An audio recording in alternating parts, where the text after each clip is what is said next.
Well, tonight we're looking at chapter 7 of Mark. Verse 1 says, Then the Pharisees and some of the scribes came together to him, having come from Jerusalem. So he's still up in Galilee, in the north part of Israel. And he had some Pharisees come to him. Now, they came to him before. I think it's chapter 2 maybe. They came and had some questions and things like that. Well, now they come up there on their fact-finding mission, trying to figure out what was going on. Now, when they saw some of his disciples eat bread with defiled, that is, with unwashed hands, they found fault. For the Pharisees and all the Jews do not eat unless they wash their hands in a special way, holding the tradition of the elders when they come from the marketplace. Hang on just a second. It says, when they come from the marketplace, they hold, the last part of that was holding the tradition of the elders. When they come from the marketplace, they do not eat unless they wash. And there are many other things which they have received and hold, like the washing of cups, pitchers, copper vessels, and couches. Then the Pharisees and scribes asked him, Why do your disciples not walk according to the tradition of the elders, but eat bread with unwashed hands? Okay? So the problem from the Pharisees' point of view is they wasn't upholding the tradition of the elders. So why? Why does that have anything to do with the tea in China? They would do their own thing. Well, no, they didn't want to do their own thing. They wanted to follow, the Pharisees wanted to follow exactly what their fathers had done and what their fathers had done and what their fathers had done and what their fathers had done, all the way back to what they think it's Moses. Okay, now what happened? Moses had what from God? He had the 10 Commandments. Okay? Then God gave him the writing. He wrote down for God the first 5 books. That's how we have Genesis, Exodus, Leviticus. We would not know any of that unless Moses had wrote that down. The Sadducees, 2 different factions at this particular time, there's more than 2, but these 2, Sadducees only took the first 5 books, what they call the Torah, actually the Pentateuch. Then, after those first 5, they started, some of the rabbis afterwards, and I don't know when it actually started, but sometime after there, they started having some oral traditions. I know it started all the way back with Moses, because we see some of that in Moses' writings. That it was, okay, they brought up this situation, and then, what happens? Well, God told him to write that down. Some of this other stuff they brought up, they didn't write down. Some of the little things. So that's called, I think, the Talmud, if I get my books right. And then later on, there's a Mishnah. Okay, these are the writings of the elders based on the first 5 books. So it's not based on the first 5 books. It's based on their interpretation. Not the actual. Not the actual thing. No. Now you go back to Moses' times. Yeah, what did they do? What did the priests do before they went into the tabernacle? They had to wash. They had to wash their hands. They had to wash their feet. First time when they first established it, they had to wash everything. Okay, so that's the truth. Why is that important? We went over that when we went through Exodus, Leviticus. You're going in undefiled. You're trying to take everything off, wash everything external. That's all external. That's what he's trying to teach them at that time. Look, you're dirty and gritty, and they probably, instead of the Saturday night bath, they had the once a year bath or once a month bath, who knows? But he wanted to show them and to represent to them that he's holy. That's why I told Moses to take his shoes off. You'd think, take your shoes off, then your feet get nasty out there in the desert and everything. But he said, this is holy ground. That was holy ground, so they had to cleanse themselves. They did that anytime they went into the tabernacle. The tabernacle, they also had the bread that they put forth and all. Every time they went into the tabernacle, they'd wash their hands. It was both ceremonial and spiritual. Okay? Now, the Mishnah and all this other, the Talmud afterwards, they started saying, well, you need to wash anytime you come before your meal. Now, we do that. We wash our hands before we eat or after we go to the restroom or do whatever. What's the big deal with that? It's not a big deal. That's why we get sick sometimes, because we don't wash our hands when we should. But they took it to another level, all right? They would wash, when they'd have dinner, they'd wash their hands before. They'd start their dinner. You ever been to like a 4, 5, 6 course meal? Every course, they would wash their hands again. And the way they washed their hands, according to some of the commentaries I read, first time they'd pour a little water and they'd wash it this way. They'd wash it towards themselves and wash it like that. And they'd wash it again and then they'd wash it off that way. That's one washing when you do all that. Then you get to eat. Then you got to wash it again. Then you get to eat. Then you get to wash again. Then you get to eat. That's these, traditions and things that the elders had. They also threw in, well, if you're washing your hands, you ought to wash your plates and everything. Well, yeah, we wash our plates, but we don't wash them right before we eat them. We wash them after we finish and put them up. Keep them in a cupboard. Yeah, we assumed they've already been washed plates. Right. They didn't have a cupboard. They probably had one plate, one set of plates, one set of cups, one set of dishes for each one of them, and it's over in a bag or over there sitting on the shelves that they had. So yeah, I could see that leaving out in the dusty area. You probably want to wash it up. That's fine, but they made it a requirement. You had to do that. It was more important. Their words were more important than God's words. God didn't say it. Well, their meals sure took a long time. Well, they did. But if they were more important, that's what the problem is. That's what Jesus is trying to get across to them here. Go ahead. And they passed it from one generation to the next generation until after a while they thought it was scripture. All the way from Moses. Yeah, they thought, but it wasn't. No. And nobody goes back. That's why even today we see things like that in our law system. You go through the legal, well, that's going to set a precedent. Set a precedent that everything afterwards is going to be just like it. Well, sometimes it is, and sometimes that isn't. Sometimes we go back and we say, hey, you guys interpreted that wrong. That shouldn't have been no, so we're getting rid of that. That's the proper interpretation that you need to have. That's what Jesus was trying to do that. So let's go ahead and get through here. That's the gist of this first part. So this was another delegation coming up from Jerusalem, the Pharisees, trying to find out what they had. Said the concept of evaluating Jesus' ministry is okay. Said in outward appearance, these men protected Israel from potential false prophets, and I'm sure there were a lot of them.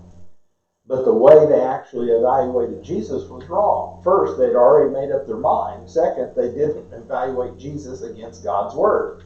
They evaluated it against their religious traditions. We don't have any of those, do we? Or that fire strike. But we do. I think I've told the story many times about, trying to cook a roast or a ham or something. And the lady cut her ham and put it in the oven and cooked it. And the daughter asked, why did you cut the ham, ends off? Oh, well, that's the way your grandma did it. Okay, so she went back, go ask grandma. So grandma said, why do you? Well, that's the way my mom did it. So they go back and ask great grandma. And I said, why do you do that? He said, I didn't have a pan big enough, hon. I had to cut it down. to get the meat in there, so you're cutting off them. And that's what happens when we're not careful. We set a precedent, and it's just like today. If you go into too many churches today, not too many churches today, a couple of things you won't see. You won't see a tie and a suit up there. We've gotten away from that. Used to be, you wouldn't go, you'd come in the front door, the minister would anyway. He'd have a tie and a coat on. He'd never take that tie off or the coat off. And before they had air conditioning, I can guarantee you that it was not cool. It had to be hot. It was hot. And you wouldn't want to take your coat off because you're breathing wet of sweat in the back of it. But, you know. Brother Everson, you can take yours off, we let you. But that's how it's changed from it. We see that that's not that important. Back then it was kind of like, oh, it's a get together, meeting everybody. Everybody wants to put on their good clothes and come to church. And that's okay. You're it's not a big right, deal. our ministers First don't. time over to watch it. Mm-hmm. First time I ever, it was on a Sunday night, Yeah. and I showed up to church that, and I just had a sports shirt on, Yeah. so, and I won't call their name, but they come up to me and said, "Are you gonna preach tonight?" Well, I'm gonna try. Land on it. Well, I mean, they wouldn't, but they did, I didn't have a coat, and like you said, man, majority of the time when you leave the back, even when we first got air conditioner, but I'd go home and one time or two times, it's about all you could wear your suit. Oh yeah, you'd have to go out clean. Yeah. Take the tie out your back. I mean, you're Yeah, welcome to that. But that's what happens, and that seems little to us, but that's the way they had presented it to them. There was both a spiritual part of this and a ceremonial part. The spiritual part's okay. You want to be spiritually clean, it says.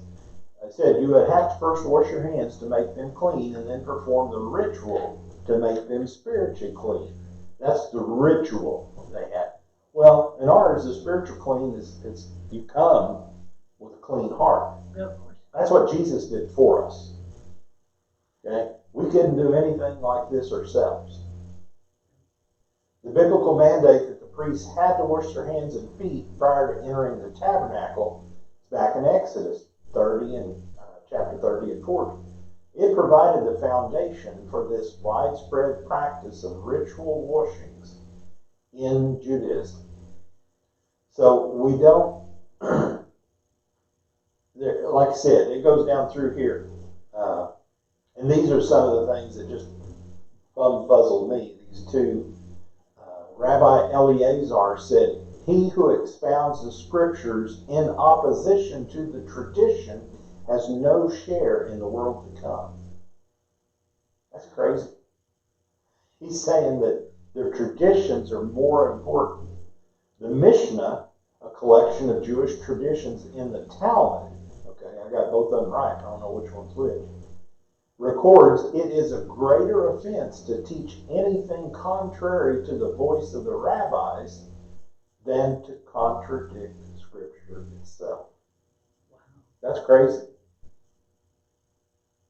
Now, it's kind of like if you're hard and fast and everything and you need that, some people need that. They got to have a set of rules to follow. Okay. They're rigid about it. Yeah, that's okay. But Paul told us, don't be putting your rules on somebody else. That's the problem when you do that. You start, I remember, our advice to members, they're good advice. Right. But what happens is after a while, you start judging other people by something that you feel better about. Yeah. But it doesn't come out to say, "Thou shalt not do that." But Right. somebody has said that, the word didn't say it. Right. And they start judging you by that. It's awful easy. We do that, I don't think I talk a lot. You guys may tell me if I do or don't. I don't know, but I feel like I try, except when I'm teaching, I try like to not to talk a lot. But boy, my mind's going 100 miles an hour. Well, what are they wearing that for today? Or why do they come in looking like that? Or what are they? I mean, it's just the self. Ruben mentioned that to me today on the way home from seniors because I live alone. Mm-hmm. Well, I'm always kind of curious about things. And she goes, your mind must be going, but you don't live alone. I have no one to talk to at midnight. Yeah. So when I get a chance to talk, you know. Well, it's just one of those things that it's better not to talk than to keep talking all the time, in my opinion. But I was just asking, curious about something that happened at seniors. And she said, mm-hmm. well, I don't think about those things. She says. Yeah, and that's Well, I know this when we go out for our men's breakfast, I like to sit by you. yeah, Because well, we won't go there. It's hard enough to hear. Some of the guys are a little louder voiced than we are, if you want to say it that way. But they're still good friends. amen. It says it was Jesus' failure to support the validity of the oral law which made him an object of concerted attack by the scribes. Okay, that's the main thing that they was attacking him for. How'd they do it though? They did it through his disciples. How come your disciples didn't do this? How come they're not attacking him directly? How come your disciples didn't fast? That's the way it was in the earlier one. You know, you're supposed to fast a couple times a week. That's what they tell you. Your disciples don't do that. See, they're hitting at Jesus because he's the one. They're assuming that he's telling them all this, and he is. But then he comes right back and tells them, hey, you don't have to fast when the bridegroom's with you. You're celebrating. And right here, he's getting ready to expound upon them here in just a little bit.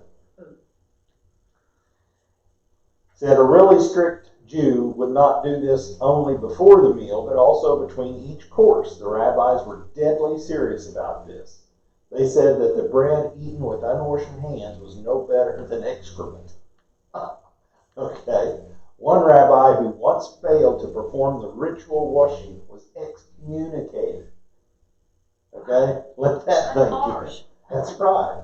Another rabbi was imprisoned by the Romans and he used his ration of water for ceremonial cleansing instead of drinking, and he nearly died of thirst. Now that's like calling that stupid. Okay? And he was regarded as a great hero for this sacrifice. That's why they've gotten messed up, in their head. And it goes through, said, didn't God command the priest to wash their hands? And we've said, we've kind of gone through that. Each one of these, God did say to do these things. But you also got to use a little common sense. It says your spiritual logic doesn't matter.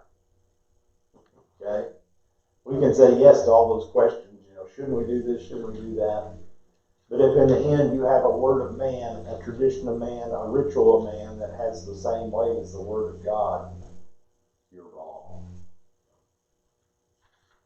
So, even in the very early parts of our beginning, some of the preaching that we had, that was the gospel. He said it, it's got to be right. I'm not putting them down at all. Most of the time they were preaching about the word. But we start elevating those comments and those things like that above God's word, and that's not right. Okay, 6 through 9, Brother Epperson. Well, they got hypocrites. Yeah. He answered and said to them, well, did Isaiah prophesy of you hypocrites as is written? This people honor me with their lips, but their hearts is far from me. And in vain they worship me, teaching us doctrines, the commandments of men. For laying aside the commandment of God, you hold the tradition of men, the washing of the pitcher and cups, and many others such things you do. And he said to them, all too well you reject the commandment of God, that you may keep your tradition.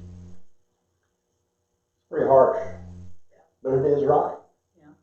He went back to the prophet Isaiah.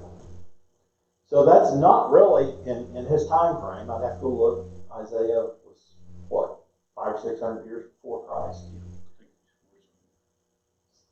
So that's not a long time period. for that stuff to develop. Some of it developed before that. But even here, he's saying, Isaiah saw this. And you guys are still doing it. You're still holding it up before the God, it's not higher than God's words. Who knows what a hypocrite means? It means that you're being false. Okay? The Greek word of the hypocrite is actor. Is it who? Actor. An actor. Somebody who acts. I put it a little bit nicer, right? It acts. They're an actor. They are acting out a part. Okay? Yeah. They're not. We get look at television and we see John laying up there on this horse and all that. We think, oh, that's him. No. No. He's a different person. It's not, he plays those parts. It's to play a part. Exactly. And the people today. Most of the time they're playing good people up there on there, but they are not good people. Okay? They are, just like you said, they're hypocrites. And that's what the Pharisees are saying to the Pharisees. He's telling them, you guys are not keeping God's word. Each one of these, it says, their heart is far from me. They attend church, but their heart's far from me. They read the Bible, but their heart's far from me. They pray eloquently, but their heart's far from me. They contribute money, but their heart's far from me. They do ministry, but their heart is far from me. They love to sing, but their heart's far from me. They talk to others about Jesus, but their heart is far from me. We've got to be careful that we're not acting as a Christian. It's easy to do as far as a lot of us here have grown up in a Christian family and we know what we're supposed to do. So we do that. But we have to make sure it's real. That we're talking to God, that we're not just putting on. Okay? He throws another point at them. 10 through 13, Iris, on page 6. For Moses said, honor your father and your mother, and he who curses father or mother, let him be put to death. But you say, if a man says to his father or mother, whatever profit you might have received from me is Corban, that is, a gift to God, then you no longer let him do anything for his father or his mother, making the word of God of no effect through your tradition which you have handed down, and many such things you do. Okay? So he gave them another example. He said, look, Moses told you to honor your father and mother. And if you curse your father and mother, then he needs to be put to death. That's what Moses had written down in the first 5 books. But what they said is, if you have your mother and father, they took them in, okay, when they couldn't deal for themselves, and they would use what they had, the person had, for their mother and father. If they come back and said, well, I'm dedicating all this to God, so it's for God's use only. And yeah, you need some bread, but I can't give you any bread today. I can't give you any of this. I can't give you any of that. He said, you're not following the law of Moses. You've done it as a loophole, so you don't have to get rid of that. You're still in charge of it. Okay, it's still your money or whatever, your bread or whatever you got to give, and you could give it to anybody. You said you're going to give it to God. Maybe you do, maybe you don't. But God also said, honor your father and mother, and that's to keep them in check. I mean, with food and help them. So he is hitting them hard with look, what about this? What about that? You guys are not doing this. You're too worried about washing hands. Well, what about this? These people are dying here. And you're saying, no, we're not going to give them anything to eat. We're not going to give them anything to drink. That is against the law of Moses. That's what he's telling them. Ruby, 14 through 16. At the bottom of 6. When he called all the multitude to himself, he said to them, "Hear me, everyone, and understand. There is nothing that enters a man from outside which can defile him, but the things which come out of him, these are the things that defile a man. If anyone has ears to hear, let him hear." Okay? Throwing one more thing at them, kind of before he departs, he's telling them, you guys got to watch what these people say. You can do what they say, but don't do what they do. Okay? As far as follow them, as far as what they're teaching you to do in the law of Moses. But don't follow them when they're teaching these traditions. These are just something that, you don't have to worry about that.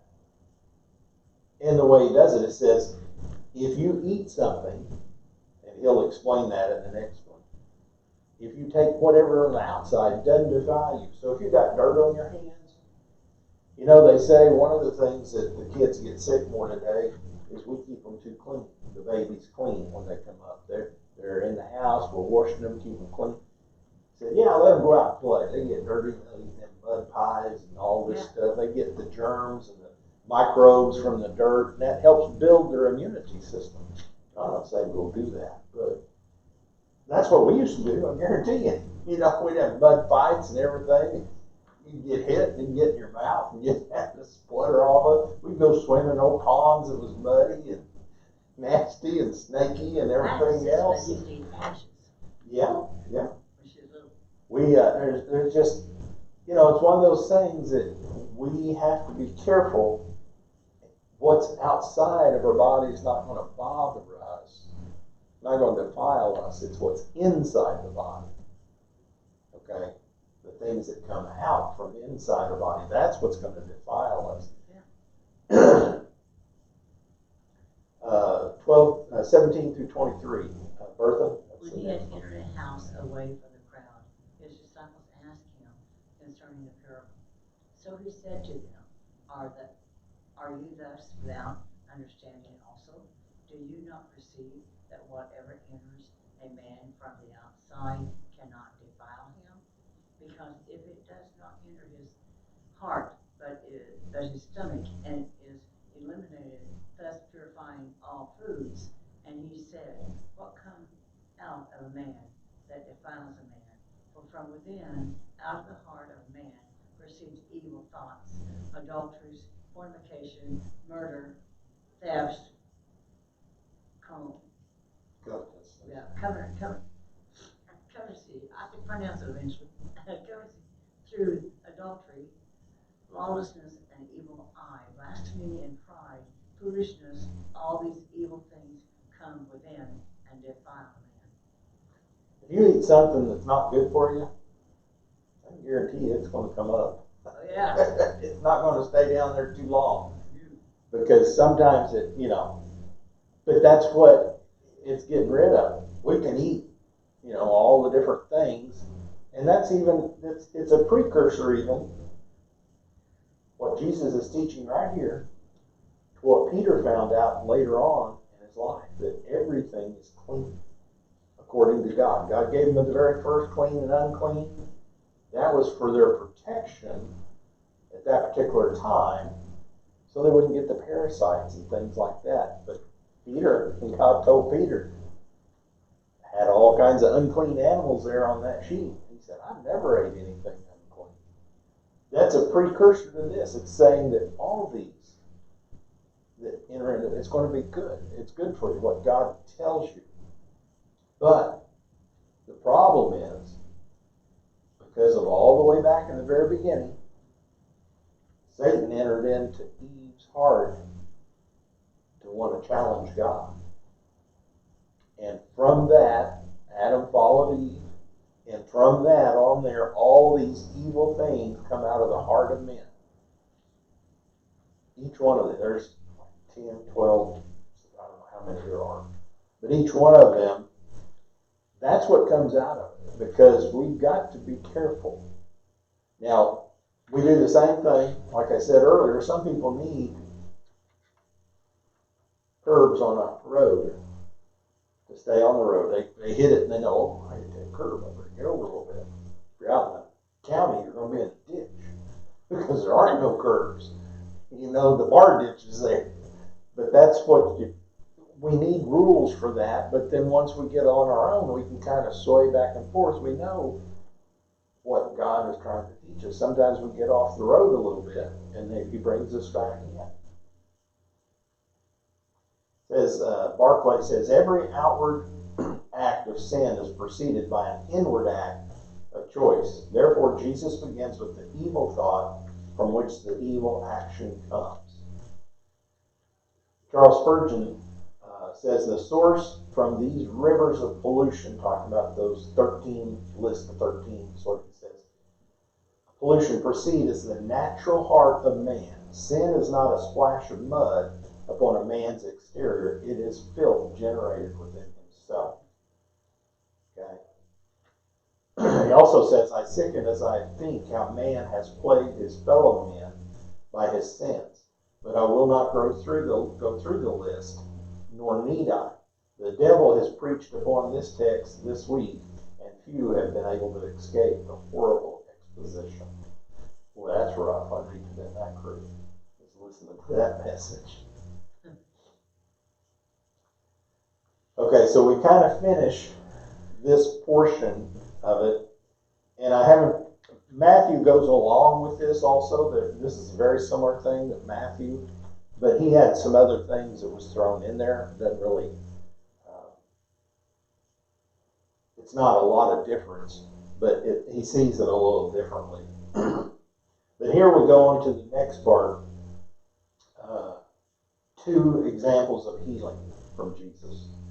24 says, from there he arose from where they were at, teaching in that house. Okay, and he went to the region of Tyre and Sidon. Now, Tyre and Sidon, you're in Galilee, which is in the northern part of Israel. You're going up northeast towards the Mediterranean Sea. People debate whether he actually went out of Israel or if he was just at the border. But he was very close. Tyre and Sidon's up in Lebanon right now, what we call Lebanon. And they call it Phoenicia back in that day. So there was a lot of Gentile people. He's trying to get away from people, trying to rest for a while, okay? And it says it. He went to the Tyre and Sidon, and he entered a house and wanted no one to know it, but he could not be hidden. Somebody saw him go into somebody's house up there. It says, for a woman whose young daughter had an unclean spirit heard about him, and she came and fell at his feet. The woman was a Greek, a Syrophoenician by birth, and she kept asking him to cast the demon out of her daughter. Jesus was just trying to take a rest this particular time. He's tired. He wanted to relax a little bit. And we don't know exactly how many of his disciples was with him. Maybe, had to be a couple in order for this to be recorded. But had this lady that heard about what happened, of all the things, and anything happening about Jesus, they knew who he was. The people of the area knew. So they went there. Bless you. And so he entered into the house. Now, Matthew has a different take on this as far as the first time the lady asks, he doesn't even respond to her. Okay? In this one, he does respond to her, but it's this time. So we see that she talks to him a 3 times.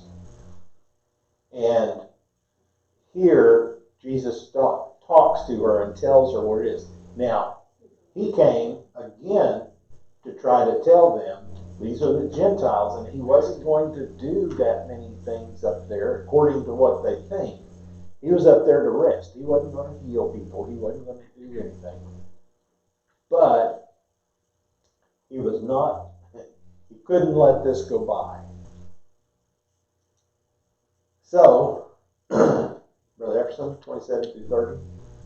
But Jesus said to her, let the children be filled first, for it is not good to take the children's bread and throw it to the little dogs.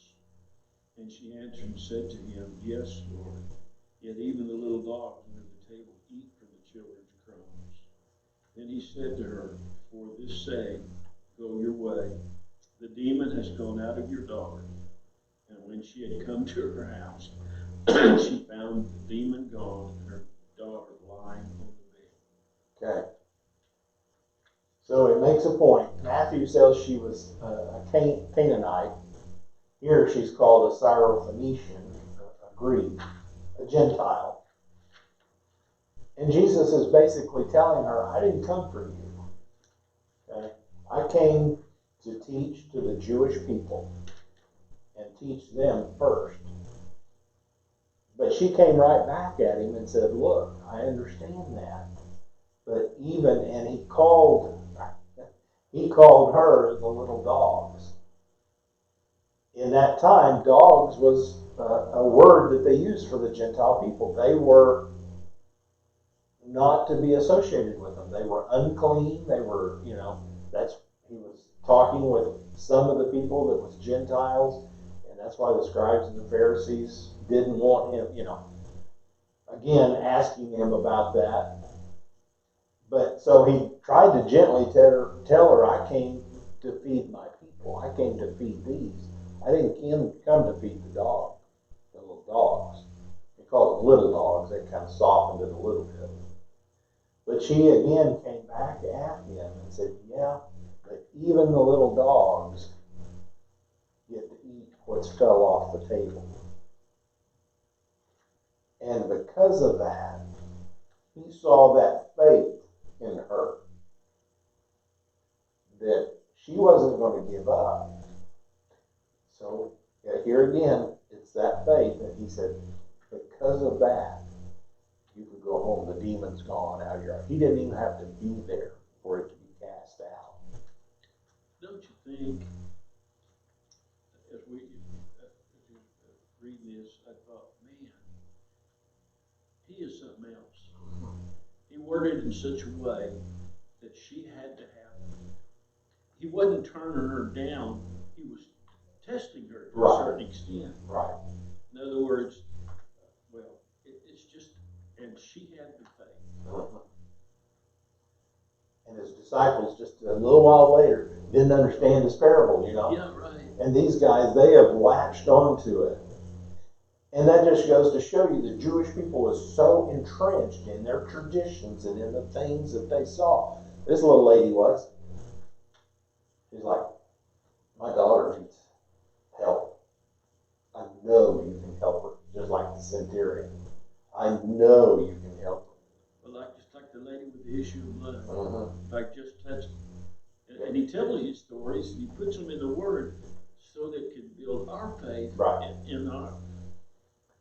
Yeah, each one of these are for, it helped them at that time, but it helps us today. Show that these, this is the way we need to be. The woman responded with great faith. First, she accepted her low place before Jesus by not debating the reference to the little dogs. Second, she asked Jesus to deal with her on her own low level. Even the little dogs eat under the table. She therefore had received Jesus.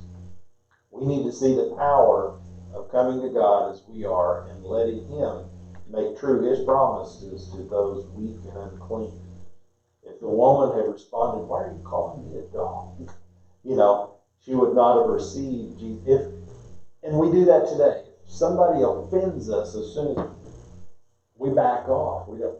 But that's not, what Jesus was offending her. He was trying to teach her. And here again, it's showing that God's not a respecter of persons, because later on, He tells Peter this, He tells Paul this, He tells those others, okay, you've gone to the Jewish people, they're kicking me out. Now you're free to go to the others. And they just start eating it up. they're just ready for it. We see that today in the world outside of the U.S. Now, if you told the Pharisees, they would just call them dogs. Oh yeah, They would have really. they would have had a heart attack. That's right. Okay, Iris, 31 through 37. Again, departing from the region of Tyre and Sidon, he came through the midst of the region of Decapolis to the Sea of Galilee. Then they brought to him one who was deaf and had an impediment in his speech. And they begged him to put his hand on him, and he took him aside from the multitude and put his fingers in his ears, and he spat and touched his tongue. Then looking up to heaven, he sighed and said to him,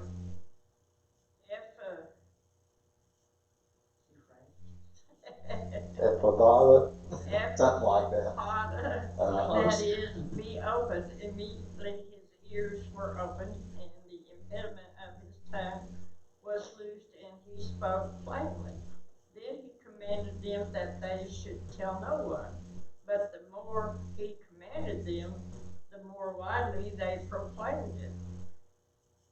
And they were astonished beyond measure, saying, He has done all things well.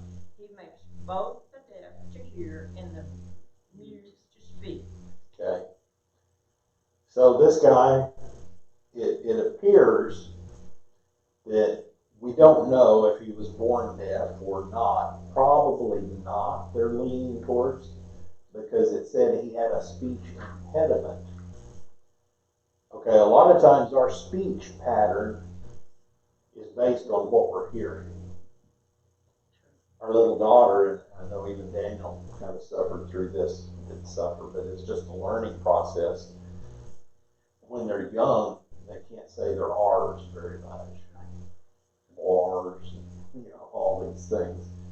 And so they have to, and sometimes she's got a twang to her. I don't know if I'm not quite. Everybody else, once I get there and start listening to her a little bit, I catch on real quick. Some of them don't.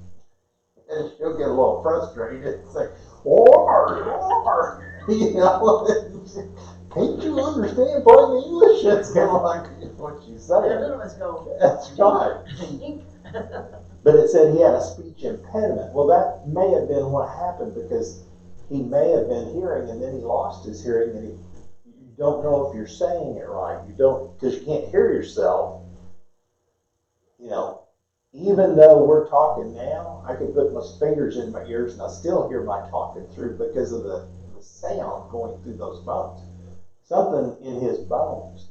Now, my mom, she had to have her bones in her ear replaced because they were totally gone. Her sister was kind of like that. She never did have them replaced, but she couldn't hear with it either. But so that's what happens sometimes when those get messed up, and that's why they think he could talk, but he just kind of was jabbering, gibberish, because you couldn't really understand it.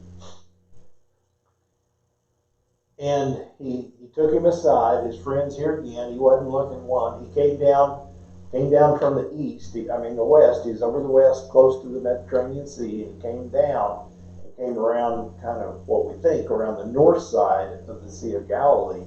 It was coming down in that area. They called it Decapolis. And people start bringing people to him. And this guy, they brought this man to him that had this. He was deaf, and he had a speech impediment.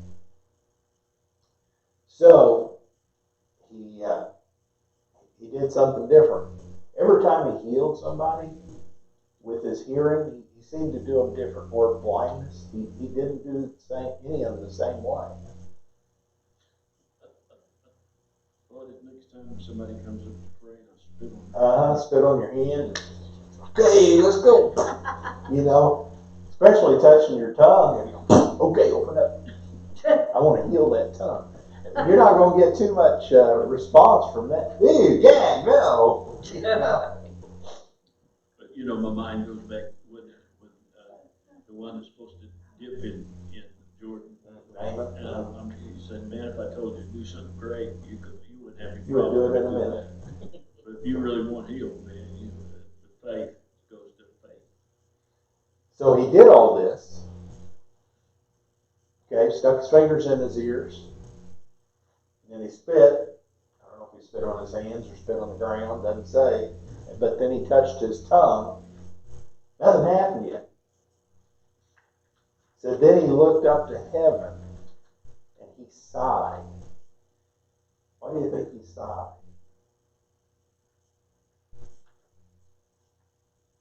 This guy hadn't heard anything. Now he's going to hear everything. And that, he's going to, it's just, he's going to hear a lot of things he don't want to hear. It's something that maybe you don't want to hear it. But we don't know why he sighed, but he did that, and he just kind of sighed, and he didn't say a long prayer. He just said, open up. You ever seen The Shepherd of the Hills? I have not. When the movie, Uh-huh. the lady that had been blind for many, many years. Oh, yeah. And then when that doctor came, and then she opened her eyes, and she said, and this, the Shepherd of the Hills, come to find out and John Wayne was, hated his guts, and she said, in other words, she said, I wish I hadn't healed my eyes. I mean, because she's seen, but if, how did it say it? If thou wilt, thou shalt be made whole. Right. Do you want to be whole? He asked, a lot of times he asked him, what do you want? Yeah. What do you want? You want to be made whole? You want to be, he didn't ask him that. He said, what do you want from me? If you was a beggar, couldn't be beggar no more. That's right. You're going to have to work. Yeah. People know that you can work. So all this, he just said, be open. And it said immediately his ears was open and the impediment of his tongue was loosed. I saw that little clip again. It's, I think, referencing this in The Chosen. And just on one of the little things that I was watching. He didn't do quite, but you could see his arms go to his head. You don't see him sticking it in his ear. You don't see him spitting or anything. But he goes, it's okay. That's just birds singing. The guy's just looking around like that. James and John's just like, I don't even hear him. And this guy can hear everything. So it's amazing, this healing that had happened to them. It says all were astonished beyond measure, saying he has done all things well. And the scribes were worried about him washing hands, his disciples about washing hands, and he's doing all these miracles. So it's just one of those things. We're missing the forest, or the trees from the forest, or the forest from the trees. Either one. We're looking, we can't see the big picture. He is the Messiah, and they're just missing it completely. All right. Appreciate everybody coming out. Appreciate you. We'll go on. Now I want to tell you, I got another